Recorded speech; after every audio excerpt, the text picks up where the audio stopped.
Dan itu ya, jadi terkadang sekarang itu ya itu tadi sering kita dengar, "Kayaknya saya depresi deh," terus, Heeh. "Kayaknya butuh healing," gitu. Nah Iya. itu berarti sebetulnya tidak kadang ada yang overthinking Mhm juga mhm bisa mhm. dijelaskan tadi seperti tadi ya, Mhm Dok. mhm mhm mhm. Ya, nah kita sekarang sering mendengar orang yang, mendiagnosa dirinya mungkin Mhm. entah betul dia Mhm depresi atau mhm. karena overthinking, Mmm. eee, apakah memang betul adanya generasi sekarang itu lebih mudah, mengalami gangguan kejiwaan atau sebenarnya sama saja dari dulu seperti itu, Dok? Iya. Jadi sebenarnya dengan adanya media sosial, yang memberikan referensi terhadap, kita tentang masalah mental, Mmm, itu ya. menurut saya adalah perkembangan yang menggembirakan, Iya Ustadz, ya. iya iya. Karena, mungkin selama ini orang masih berpikir mental atau jiwa itu sesuatu yang abstrak gitu, Iya tapi iya. kesadaran masyarakat juga makin meningkat. Iya. Oke, satu sisi ini positif, Positif. karena kita jadi tergerak untuk pengen tahu, Iya pengen iya. belajar. Tapi ada negatifnya, Ustadz. Iya. Jadi kita, melakukan self diagnose. Jadi mendiagnosis diri sendiri Iya. yang tentu ya kalau benar, kalau enggak Nggak gitu punya ya. Nggak kompetensinya punya kan? kompetensi, takutnya nanti, dia melabel dirinya sendiri, malah justru nanti malah tambah stres gitu. Oke. Nah, apakah generasi sekarang itu lebih banyak mengalami gangguan mental emosional? Menurut saya bisa iya, bisa tidak. Kalau kita bicara itu kan harus data ya, Iya Ustazah, iya ya. iya. Oh maaf Ustadz. Boleh kok, Bu. Jadi Iya iya. gini nih, contohnya, depresi nih Iya ya. iya. Depresi itu WHO mengatakan 10 dan sampai 15% populasi umum itu mengalami depresi. Iya. Dan hasil riset kesehatan dasar pun, pada tahun 2018 terakhir, Mhm. angka depresi juga cukup lumayan pada mereka yang di atas usia 15 tahun. Iya. Tapi apakah itu makin meningkat atau tidak, tentu, kita perlu data yang terbaru ya Ustazah. Iya. Tapi saya bicara asumsi ya, asumsi. Memang menurut saya stresor di masa kini itu lebih berat Iya. daripada di masa saya dulu. Iya. Ya yang jelas, Covid ini menjadi satu pencetus ya. Iya iya iya. Kemudian, persaingan begitu ketat. Nah, media sosial itu juga bisa menjadi pencetus. Iya. Karena orang menjadi membanding-bandingkan ya, kalau Iya. ada lagu Ojo Banding Banding gitu ya. Kemudian ada insecure ya, ini Iya. menjadi pemicu sebenarnya, "Kok aku Iya. nggak seperti dia?" Gitu ya. Oke. Apalagi kalau, ketahanan kita kurang bagus atau kita Mmm. tidak memiliki dukungan sosial dan Mhm. ketahanan spiritual yang bagus, maka Mhm. kita akan rentan untuk mengalami gangguan mental emosional apapun Mmm. bentuknya gitu, Iya iya. Ustaz. Jadi bisa ya, Ibu, ya, Ya, asumsi saya asumsi. iya, tapi saya belum Iya. mendapatkan data yang Iya. valid ya, karena kalau Karena kita sekarang lebih mudah, membanding-bandingkan ya, kita lihat betul, capaian-capaian orang betul. lain. Mhm mhm. Dan kalau ada data tidak, Dok, laki-laki dan perempuan, Hmm. Lebih banyak lebih mana? banyak mana yang mengalami gangguan kejiwaan itu? Kalau untuk depresi menurut data lebih banyak perempuan. Kenapa, Dok? Perempuan lebih Banyak banyak faktor depresi? ya, ada faktor internal, ada faktor eksternal. Kalau faktor internal, kan perempuan itu memang ada siklus hormonal yang Iya. mempengaruhi suasana hatinya. Iya. Yaitu misalnya pada saat menjelang menstruasi, kemudian juga pada saat, hamil, pasca melahirkan, Iya. pada premenopause, pada menopause. Jadi ada Iya. hormon yang memang itu berpengaruh terhadap mood, Iya. yakni estrogen dan progesteron. Iya. Kalau laki-laki juga ada, tapi Iya. kalau perempuan itu up and down-nya itu lumayan cepat iya gitu iya. ya. Kemudian dari faktor, yang lain adalah perempuan itu memang, sering melakukan pengabaian Mhm. emosional atas nama kewajiban. Mhm. Jadi, sebenarnya dia mengalami, Mhm. kondisi yang kita sebut sebagai burnout ya. Iya Jadi burnout iya. itu, Kondi suatu kondisi kelelahan mental Mhm. yang kronis, tapi, mereka tidak tidak terlalu fokus, mengabaikan. Tidak menyadari kalau sedang Iya, mengalami kelelahan mental. Karena ya itu tadi, karena kalau seorang ibu kayaknya mau mengeluh itu kayaknya gimana Iya, gitu. Jadi iya, iya. meskipun mereka lelah secara fisik dan mental, Iya. mereka tetap berusaha. Menjalankan fungsinya sebagai Betul, ibu. betul. Kemudian kalau perempuan itu memang perannya kan banyak ya, sebagai ibu, sebagai istri, anggota keluarga, dan seringkali ada yang kita sebut sebagai konflik peran, Ustadz. Jadi seperti apa? Kita misalnya perempuan juga punya keinginan individu seperti saya nih. Misalnya saya pengen jadi dokter, saya juga pengen punya karya gitu. Tapi di sisi lain saya juga punya kewajiban domestik ya, sebagai seorang ibu, seorang istri. Nah kadang-kadang ini konflik nih perannya. Jadi sehingga perempuan itu memang punya resiko untuk depresi. Tapi ada yang menarik, Ustadz. Gimana? Meskipun perempuan itu mempunyai resiko depresi yang lebih tinggi, tetapi bunuh diri itu lebih banyak pada laki-laki daripada pada perempuan. Ini kayak serangan balik kayaknya. Kira-kira tahu nggak, Ustadz? Kenapa itu, Dok? Kenapa, ini Dok? nih, jadi lucu nih.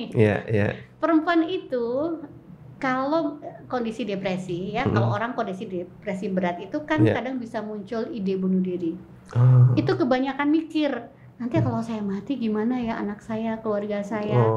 Jadi istilahnya apa?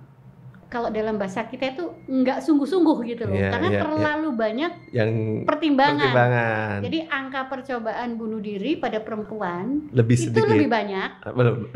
Percobaan depresinya lebih banyak. Tapi angka bunuh dirinya itu lebih banyak laki-laki. Jadi kalau laki-laki itu kalau lagi depresi, lagi kondisinya stres berat itu lebih sungguh-sungguh gitu. Artinya pertimbangannya itu nggak panjang gitu. Jadi ini juga menarik ya. Oke, masuk ya. Ya kadang laki-laki kan nggak mau berpikir panjang ya, langsung dieksekusi apa yang dipikirkan. Oke, itu jadi kekuatan juga untuk perempuan ya. Dan mungkin juga karena beban sosial perempuan yang kita tahu di masyarakat yang cenderung patriarki, perempuan memiliki beban ganda daripada laki-laki. Jadi itu berpengaruh ya. Apa ya? Kalau perempuan itu melakukan hal yang melanggar norma, sama-sama melanggar norma, itu secara sosial itu nampaknya hukuman sosial itu lebih berat perempuan gitu daripada laki-laki. Kayak laki-laki apa ya, bandel itu kalau nggak bandel bukan laki-laki gitu, tapi perempuan agak nyeleneh sedikit itu hukuman sosialnya lebih berat gitu. Stigmanya lebih tinggi. Benar Ustaz. Sama halnya ketika ada perempuan dan laki-laki yang bercerai, istilahnya duda dan janda, keluar malam. Itu tidak ada stigma macam-macam kepada duda, tapi kalau janda keluar malam banyak sekali stigma. Ya menurut saya sih ini ada sisi positif, ada sisi negatifnya Ustaz ya. Jadi sisi positifnya sih ini sebagai kontrol sosial ya. Tapi ya sisi negatifnya kayaknya jadi nggak adil ya. Iya betul Dok ya. Dan memang terjadi seperti itu ya di masyarakat sampai hari ini. Dok, bagaimana caranya antisipasi agar kita tidak mengalami gangguan mental tadi ya? Ini tantangan nih Ustadz ya, zaman sekarang. Kalau ada teori bahwa manusia itu sebenarnya adalah makhluk holistik.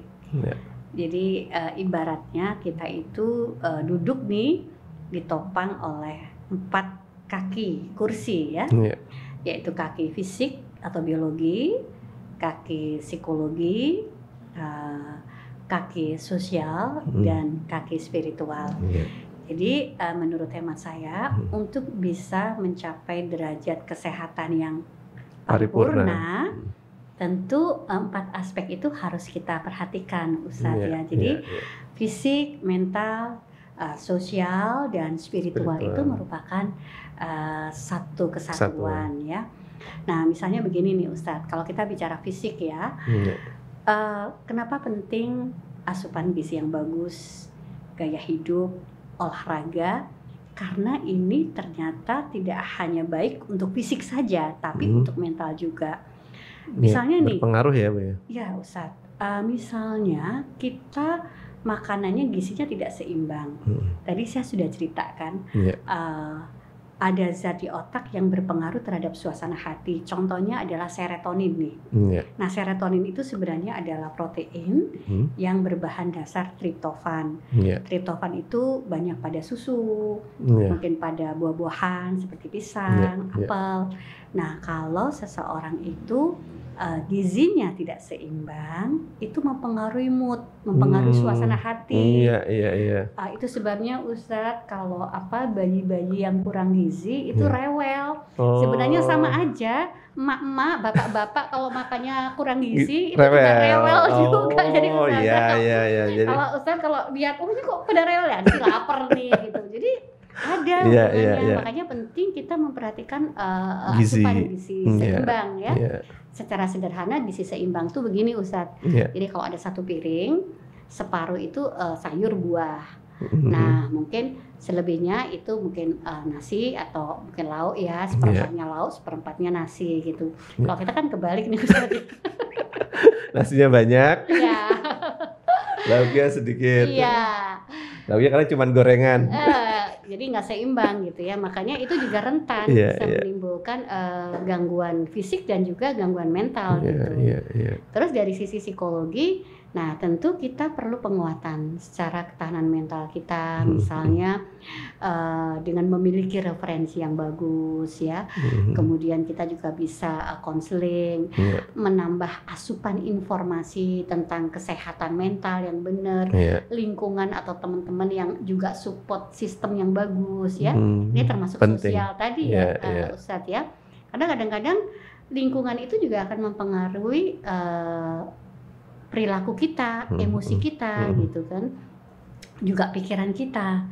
Nah yang nggak kalah penting nih, ini Ustadz yang pakarnya nih, bagaimana kita bisa aspek spiritual itu harus kita asah, karena itu adalah faktor proteksi Ustadz ya. Jadi kami memang sering melihat mereka yang memiliki nilai-nilai spiritual dan religius yang bagus itu relatif kuat terhadap kondisi perubahan atau stresor yang dialami sehari-hari. Dalam konteks ini adalah kenapa sih perlu kebermanaan? Jadi kalau memang kita pengen mengantisipasi atau mencegah supaya tidak terjadi gangguan mental emosional, 4 aspek ini harus kita kerjakan semua. Biologi, psikologi, sosial, dan spiritual. Nggak bisa hanya satu ditinggalkan ya, karena kayak meja kalau salah satu kakinya patah bisa goyang ya. Jadi 4 ini harus kita jaga, jamaah podcast MSS. Faktor fisik saja tidak cukup ya, ada sosial, spiritual, psikologi juga. Dan hari ini tuh sebenarnya kita juga sedang memberi gizi loh, gizi spiritual. Mudah-mudahan, amin, dan gizi psikologi juga. Amin, karena pengetahuan itu sebenarnya menurut saya juga obat loh. Obat ya. Kalau kita punya pengetahuan, itu juga akan mempengaruhi cara kita memandang sebuah masalah. Jadi misalnya ada pasien saya yang dia cemas gitu ya. Kalau dulu dadanya berdebar, dia berpikir, wah saya kena jantung nih, gimana nih anak saya masih kecil gitu ya. Tapi setelah dia memiliki pengetahuan, dada berdebar itu adalah reaksi dari kecemasan. Nah suatu saat dada dia berdebar, dia tahu nih, ini warning supaya saya harus lebih rileks, sehingga kemudian dia tidak heboh. Meminimalisir dampak buruk. Betul begitu. Pengetahuan memang powerful ya. Bisa. Dan tadi ada faktor sosial ya, Dok. Saya tertarik untuk lebih dalam di sana. Bantuan sosial. Tapi terkadang ada kasus di mana keluarga itu terkadang jadi salah satu stresor untuk seorang. Itu bagaimana, Dok? Ya, memang susah ya kalau kita. Kalau stresornya dari luar mungkin itu mudah untuk menyetopnya atau kita apa ya, tidak dekat dengan itu misalnya. Kalau Betul, keluarga betul. kan Heeh. relatif lebih susah ya Iya, untuk kita iya. menjaga jarak. Ya ada satu konsep Ustadz yang Ya. kita sebut sebagai 4A. Kalau kita mau mengatasi stres ya, ini teorinya ya. Iya. Kelihatannya simpel tapi nggak tahu pelaksanaannya ya. Saya Kayaknya juga nggak belum simpel tentu ya. bisa. A yang pertama itu adalah avoid, Avoid, menghindar. menghindari. Jadi kalau memang ada kondisi yang kita prediksi bisa memicu kondisi ketidaknyamanan secara emosional, ya kita menghindar atau kita batasi ya. Jadi misalnya saya sedang tidak dalam keadaan baik-baik saja, atau mungkin orang tua saya sedang tidak dalam keadaan baik-baik saja, saya punya potensi untuk konflik. Ya kalau saya bisa sementara menghindar, menenangkan diri, atau saya membuat batasan untuk tidak konfrontasi secara langsung, itu adalah salah satu cara. Itu yang kita sebut sebagai avoid. Yang kedua adalah alter. Jadi alter itu merubah. Dengan cara apa? Dengan kita bicara langsung gitu. Diskusi. Jadi tentu cara berbicaranya juga harus dengan adab ya. Karena kita juga mesti tahu mungkin orang tua kita tidak hidup di masa kini, tentu akan cara berpikirnya berbeda. Mungkin dia tidak punya referensi seperti kita sekarang ini. Kita juga tidak bisa menilai mereka atau memaksakan mereka seperti kita apa berpikir, yang kita inginkan. Tetapi tidak ada salahnya juga kita bicara gitu. Nah, untuk berbicara tentu ada misalnya dengan kontrak sederhana. Bapak, Ibu, saya ingin berbicara, tujuan saya berbicara ini tidak ada maksud untuk menggurui, menyalahkan. Saya akan lebih senang kalau saya misalnya salah, Bapak Ibu langsung menegur saya daripada menyampaikan ke orang lain. Boleh kok gitu, asal caranya itu sopan gitu di momen yang tepat juga ya. Itu yang kita sebut kedua, Ustadz, alter. Yang ketiga adalah adapt. Jadi adaptasi. Gimana lagi? Emang udah orang tua kita gitu ya. Jadi nerimo ing pandum. Gitu ya. Nah, jadi saya mengajak teman-teman berpikir begini. Kalau ada sikap atau perilaku orang tua yang tidak sesuai seperti yang kita inginkan, pahami bahwa pasti mereka niatnya baik. Jadi mungkin itu sedikit melegakan ya. Betul. Jadi ini adalah cara mencintai yang mungkin tidak sesuai dengan keinginan kita. Jadi definisi operasional cinta menurut kita dan menurut orang tua itu beda. Saya bicara seperti ini karena saya punya pengalaman, Ustadz. Jadi dulu itu bapak saya punya kebiasaan kalau bangunin kami itu dengan cara memukul-mukulkan tangannya ke tangga atas. Jadi kamar saya lantai 2, ada tangga dari besi gitu. Jadi kalau membangunkan, bapak saya itu akan memukulkan gini. Dan itu bunyi yang sangat memekakkan dan mengesalkan buat saya. Kaget gitu. juga ya. Iya, jadi itu kebiasaan bapak saya. Saya nggak suka sebenarnya, tapi seiring perjalanan waktu saya sudah mulai kuliah, saya mulai ngekos gitu. Tiba-tiba saya merasakan saya rindu. Kangen dibangunin kayak gitu kan. Terus setelah bapak saya wafat, saya sangat merindukan itu. Bahkan saya sampai, ya Allah, mbok saya mimpi saja mendengar bunyi seperti itu. Artinya seiring perjalanan waktu saya paham. Itu adalah cara bapak saya mencintai, tapi tidak sesuai dengan keinginan saya. Nah, jadi kalau misal nih teman-teman ke orang tuanya nggak seperti yang kita inginkan, tolong pahami bahwa mereka itu sebenarnya adalah mencintaimu dengan caranya. Gitu. Mungkin kalau kita udah jadi orang tua jadi paham. Ya. Itu yang kita sebut sebagai adab ya. Jadi kita beradaptasi. Sudahlah, kalau orang tua kita memang cerewet, ya udah kita dengerin gitu ya. Yang penting kita tidak melanggar agama gitu ya. Nah, yang terakhir yang kita sebut sebagai accept. Accept itu adalah penerimaan ya. Jadi idealnya kalau ada sesuatu yang tidak nyaman kan harus kita rubah. Tapi kalau kita tidak bisa merubah itu, cara pandang kita yang mesti diubah. Ya wes lah. Ya, gimana lagi Gimana lagi? gitu ya. Tapi ya ini mungkin Itu kan yang terakhir ya. ya artinya kita menjadi punya referensi, kita belajar besok kalau jadi orang tua jangan gitu ya. Itu. Iya. Jadi 4A itu ya 4A bisa jadi itu, melegakan, lebih menenangkan kita kalau misalnya sebagai anak, atau kalau tahu seperti itu kita mungkin bisa terus mengupdate diri, belajar, biar kalau nanti jadi orang tua jangan seperti itu, kurang lebih seperti itu ya, Dok. Ya karena mereka kan nggak seperti kita juga literasinya gitu, jadi mesti dipahami. Iya. Dan kalau terlalu frontal juga malah jadi nggak nyaman buat semua kan ya. Betul. Ya. Nah, untuk anak yang misalnya tadi dari kecil misalnya ada istilahnya inner child atau child trauma. Ada trauma. Nah itu mungkinkah itu bisa disembuhkan, Dok? Kayak gitu? Ya.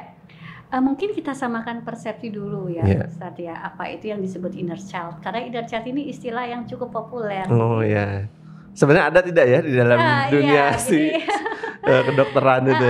Itu sebenarnya istilah populer. Jadi inner child itu adalah seolah-olah ada sosok anak kecil dalam tubuh kita. Ini metafora ya, metafora. Bukan berarti tubuh kita ada anak kecilnya, enggak sih. Pada dasarnya kan manusia itu tetap punya namanya ego stage ya, ego stage anak, ego stage dewasa, dan ego stage orang tua. Nah, ego stage anak itu cirinya adalah mau menang sendiri, ya, mau enak sendiri, itu kan ego stage anak ya. Kalau ego stage dewasa, dia berpikir positif ya, kemudian mempunyai toleransi dengan orang lain. Nah, kalau ego state orang tua biasanya ada dua. Ada yang nurturing parent, jadi yang sukanya ngajar-ngajarin, atau critical parent, jadi yang sukanya ngeritik. Jadi sebenarnya semua orang itu punya 3 ego state itu. Bahkan anak-anak pun juga punya loh ego state orang tua. Kadang-kadang kan anak nyeletuk, Mama jangan suka gosip, itu dia ego state orang tua. Tapi anak-anak yang bilang. Tapi memang pada umumnya ketika kita sudah dewasa, maka ego state-nya harusnya dewasa. Nah, inner child itu adalah istilah di mana ego stage anak itu masih ada di dalam jiwa dewasa kita. Contohnya nih, kalau kita disuntik, Ustadz, nah, kita kalau disuntik itu kan kita takut. Ya. Bahkan ada yang nggak berani vaksin. Padahal kalau dipikir-pikir kan disuntik tuh cuma berapa detik sih. Manfaatnya lebih banyak. Artinya secara logika orang dewasa harusnya kita nggak seperti itu. Tapi kenapa kok kita masih takut? Saya termasuk orang yang artinya bahwa kita masih punya ego stage anak. Gitu.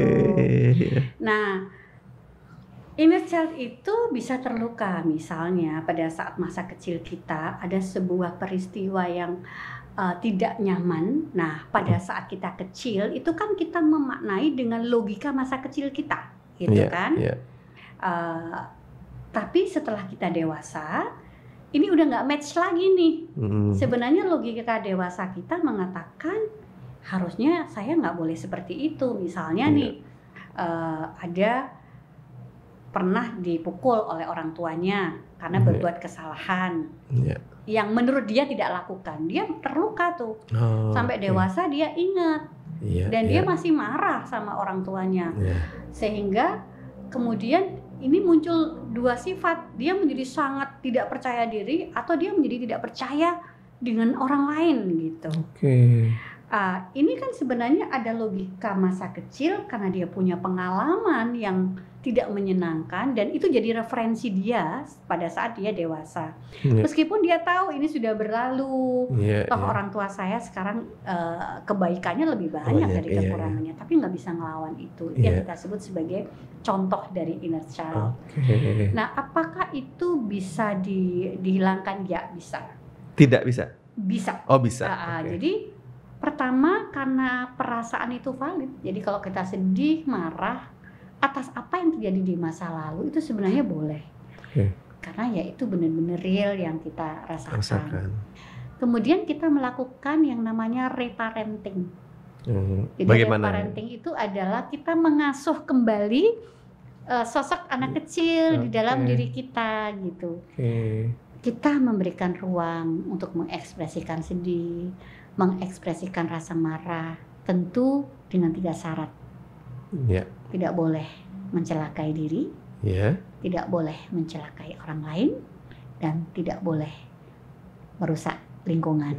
Jadi kalau kita sedih, kesel, marah, nangis atas masa lalu kita, atas apa yang dilakukan orang tua kita boleh. Boleh, seperti itu. Mengekspresikan ya. Tapi tidak menyakiti diri sendiri, orang lain dan lingkungan di sekitar. Betul. Misalnya mau nangis kayak mau apa gitu, atau misalnya kita menulis surat pada diri kita sendiri, aku sedih, aku marah, aku kecewa, terus kita balas sendiri, kamu bisa, kamu akan lewatin itu. Artinya kita mengajak kesadaran kita untuk sampai bahwa ini sudah berlalu loh dan ada pembelajaran. Dan ini salah satu terapi yang dilakukan. Itu reparenting ya. Atau mungkin kalau memang orang tua kita bisa diajak bicara, kita bisa diskusikan itu. Walaupun sudah lampau jauh. Ya, jadi kita bisa misalnya diskusikan, Pak, tahu nggak dulu saya tuh jengkel loh sama Bapak karena gini. Kenapa dulu mukul saya? Oh iya dia, wah mungkin dengan dia bisa membuka cerita itu dia akan lebih nyaman gitu. Sehingga dia mendapatkan pemaknaan baru.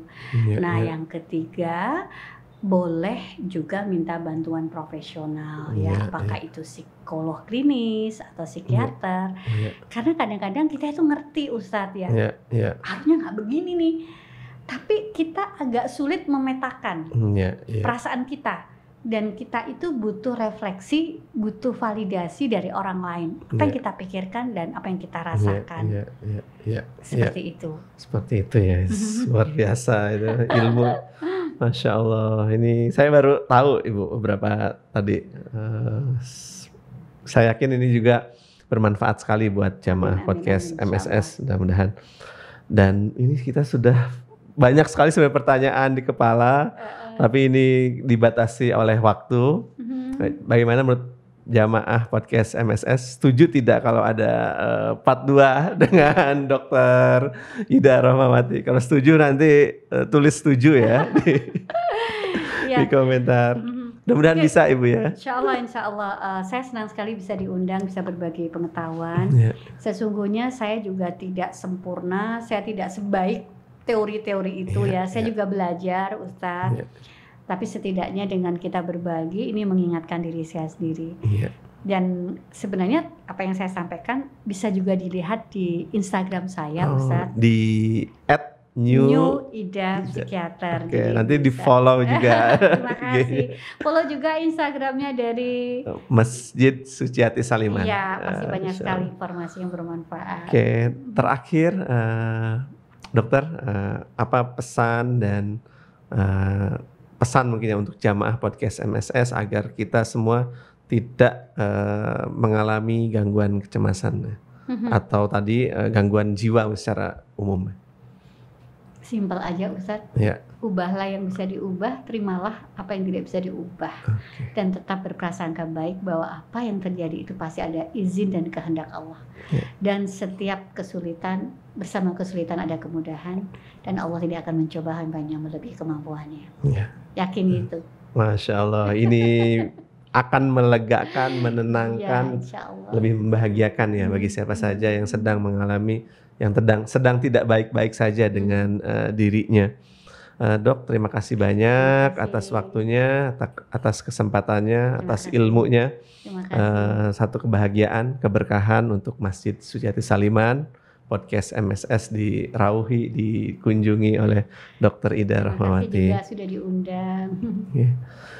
Jamaah podcast MSS, alhamdulillah kita sudah berdiskusi langsung kawaruh banyak sekali dari Dr. Ida Rohmawati. Dan jangan lupa terus ikuti media sosial Masjid Suciati Saliman di Instagram, Facebook, dan juga YouTube. Jangan lupa komen, share, dan subscribe. Terima kasih. Assalamualaikum warahmatullahi wabarakatuh.